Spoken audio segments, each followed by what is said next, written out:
প্রত্যেকের ছেলেমেয়েরা পলিটিক্সে, আপনার এক ছেলে এক মেয়ে, তাই তো? দুজনকে আমেরিকা পাঠিয়ে দিলেন আমার না? একজন না, আমার এই ছেলে 15 বছর। হ্যাঁ, তো কেন ওরা মেয়ে গেছে না? এখন তারা যদি তাদের লেখা টাকা পয়সা তো বেশি, কত টাকা পায়? এখন আমার ছেলে মেয়েকে আমি কখনো পলিটিক্সে এসো, যেমন এটা তো আমি ওদেরকে করিনি না। আপনি কি, আর ওরাও ইন্টারেস্ট দেখায়নি। পলিটিক্সটা আমি মনে করি যে এই যে পরিবার তুতো পারিবারিক, এটা তো হওয়ার কথা না। কেউ পরিশ্রম করে যাবে আর ওপর থেকে এসে হ্যাঁ রাহুল গান্ধী হবে, অভিষেক হবে, এটা হয় নাকি?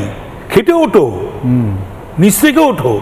আমার ছেলে মেয়েরা যদি সেরকম খেটে, তাদের ইচ্ছা থাকতো আলাদা কথা। ওই আমার তাপস রায় ছেলে বলে, মেয়ে বলে, স্ত্রী বলে তাদেরকে একটা এমএলএতে দাঁড় করিয়ে দিলাম বা একটা কাউন্সিলরে দাঁড় করিয়ে দিলাম, নো, আমার সেটা কোনোদিন ইচ্ছা ছিলও না, আর আসতো প্রশ্নই আসবে না।